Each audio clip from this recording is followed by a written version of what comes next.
सर्दी का मौसम नहीं है, फिर भी दिल्ली में स्वाइन फ्लू के मामले तेजी से बढ़ रहे हैं। इस बार H1N1 के मामलों ने राजधानी में चिंता बढ़ा दी है। इस सीजन में अब तक दिल्ली में 1344 H1N1 केसेस रिपोर्ट किए गए हैं, जबकि पिछले साल इसी अवधि में ये संख्या 229 थी। यानी मामलों की संख्या करीब 5.9 गुना बढ़ चुकी है। लेकिन सबसे बड़ा सवाल यही है, जब फ्लू को आमतौर पर सर्दियों की बीमारी माना जाता है, तो मॉनसून में दिल्ली में H1N1 क्यों बढ़ रहा है? दरअसल बारिश का मौसम फ्लू फ्री सीजन नहीं है। इन्फ्लुएंजा वायरस साल के अलग अलग समय पर सर्कुलेट कर सकता है। खासकर ट्रॉपिकल और सब ट्रॉपिकल रीजन्स में फ्लू एक्टिविटी सिर्फ विंटर तक सीमित नहीं रहती, और मॉनसून में मौसम का बदलता पैटर्न इस सिचुएशन को और कॉम्प्लिकेटेड बना सकता है। टेम्परेचर फ्लक्चुएशन, बारिश के कारण इंडोर रहने का बढ़ता समय और क्राउडेड स्पेसेस में क्लोज कॉन्टैक्ट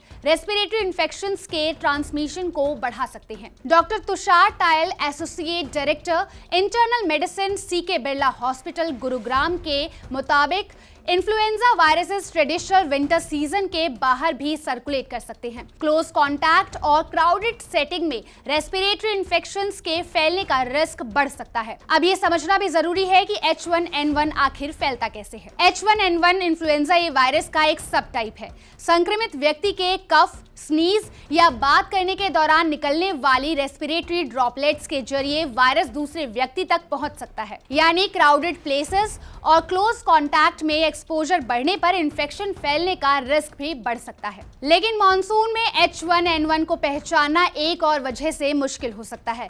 इसके सिम्टम्स दूसरे इन्फेक्शन से काफी मिलते जुलते हैं। H1N1 में अचानक fever, dry cough, sore throat, headache, body ache, weakness और टायर्डनेस जैसे सिम्टम्स हो सकते हैं। वहीं दिल्ली में मॉनसून के दौरान डेंगू भी चिंता का विषय रहता है, और उसमें भी फीवर, हेडेक, बॉडी पेन और वीकनेस जैसे सिम्टम्स दिखाई दे सकते हैं। इसलिए सिर्फ सिम्टम्स को देखकर खुद से ये तय करना सही नहीं है कि आपको H1N1 है या कोई दूसरा इन्फेक्शन। अगर फीवर बना रहे, सिम्टम्स बढ़ रहे हो और हालत बिगड़ रही हो, तो डॉक्टर से सलाह लेना जरूरी हो जाता है। अब सवाल आता है, किसे H1N1 को लेकर ज्यादा सावधान रहने की जरूरत है? सबसे पहले यंग चिल्ड्रन, 65 साल से ज्यादा उम्र के लोग, प्रेग्नेंट विमेन और क्रॉनिक हार्ट, लंग, किडनी या मेटाबॉलिक कंडीशंस वाले लोगों में इन्फ्लुएंजा कॉम्प्लिकेशंस का रिस्क ज्यादा हो सकता है। इसके अलावा कमजोर इम्यूनिटी वाले लोगों को भी फ्लू लाइक सिम्टम्स को इग्नोर नहीं करना चाहिए, और कुछ सिम्टम्स ऐसे हैं जिन्हें बिल्कुल हल्के में नहीं लेना चाहिए।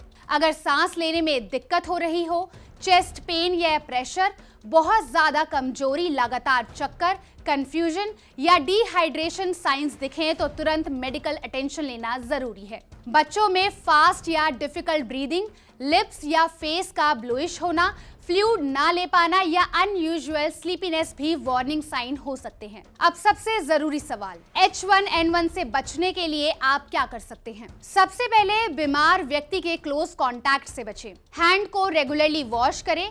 कफ या स्नीज करते समय माउथ और नोज को कवर करें, और खुद बीमार होने पर घर पर ही रहे, ताकि इन्फेक्शन दूसरों तक ना पहुंचे। इसके साथ ही एनुअल इन्फ्लुएंजा वैक्सीनेशन फ्लू और उससे होने वाली कॉम्प्लिकेशन के रिस्क को कम करने में एक महत्वपूर्ण तरीका है। खासकर हाई रिस्क ग्रुप्स में वैक्सीनेशन को लेकर डॉक्टर से सलाह लेना उपयोगी हो सकता है। तो दिल्ली में बढ़ते H1N1 केसेस हमें एक जरूरी बात याद दिलाते हैं, स्वाइन फ्लू सिर्फ सर्दियों की बीमारी नहीं है। मॉनसून में भी इन्फ्लुएंजा सर्कुलेट कर सकता है, और फीवर, कफ या बॉडी एक जैसे सिम्टम्स को सिर्फ मौसम का असर समझना सही नहीं है। इसीलिए सतर्क रहिए, सिम्टम्स को पहचानें और खासकर सिम्टम्स गंभीर होने पर समय पर डॉक्टर से संपर्क करें।